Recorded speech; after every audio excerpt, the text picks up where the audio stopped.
Mindanao has earned a name in the Philippines as the land of promise due to the abundance of its natural resources. Since the early decades of the 20th century, it has been the magnet for in-migration of people from all over the archipelago in search of a better place to live, a place with promising economic opportunities.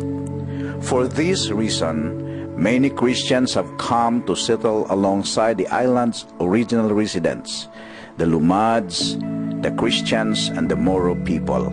Thus, the tri-people character of Mindanao was born. Until the conflict in Mindanao rendered homeless of hundreds of thousands of families whose farms, houses, and communities were destroyed, thousands of Mindanaoans have been physically and economically displaced. The EU Peace Bill project was conceptualized 2 years ago. Its main purpose is to eradicate the cycle of poverty here in Mindanao. Because after the conflict which means war between government and separatists, Habitat for Humanity saw the need to come up with a program that will alleviate the poverty cycle here in Mindanao. Habitat focuses on not just building homes, but building communities. But its main entry point is building decent, durable, and affordable housing. Long before the conflict in Mindanao, problem on housing began to give headaches to the government. Aside from those victims of conflicts, the fast-growing population in Mindanao added more dilemma on housing needs of the people.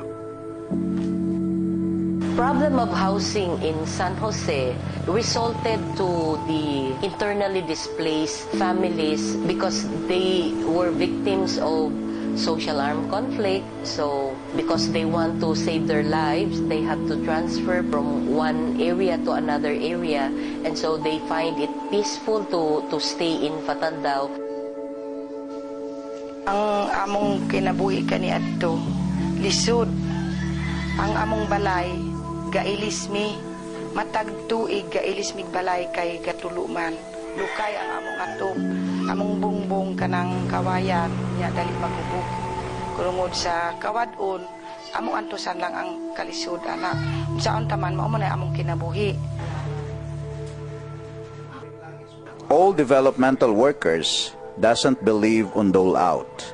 Aside from incapacitating the people, providing an assistance in the absence of professional assessment would sacrifice any project sustainability.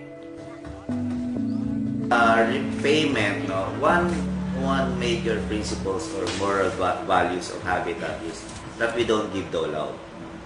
That each and every family who are given a house can be eventually a helper also of another family of having a house. So what the things that they're paying us is basically the cost of the house. Among ihatag mao man ang kuan sa amo nga among ibalik dili ingon nga bayad yung nga kuan ibalik namo aron ang uban maka ka-share pud sila sa kuan pud sila katilaw pud sila dili lang kami ang nakatilaw sa mga tabang nana kundi ibalik namo para maka adto pud sa uban mao nang among kuan labi na pud diri sa amo ang murag naapod mi kabugaton bitaw sa among mga kauban. Kanusapod ka sila maka sugod pod ingunani. Kay mao pod ang among pagtan-aw sa among mga kauban. Dili lang kami, kundi hasta pod sila.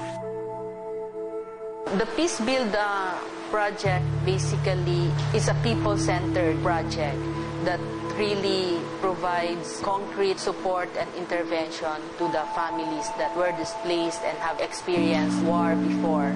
It's a link to the peace agenda or the peace building effort in southern Philippines, in Mindanao, and in general in the Philippines.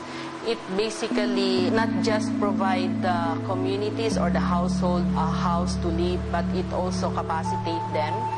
And not just easing out the dole-out mentality, it also bring unity among homeowners because they are organized as homeowners association, and that could be a vehicle for peace and unity in a certain community.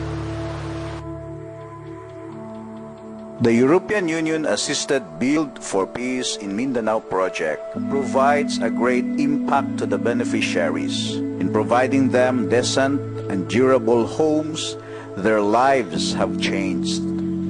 Among them was Commander Sampulna Guti, former combatant and member of the Moro National Liberation Front.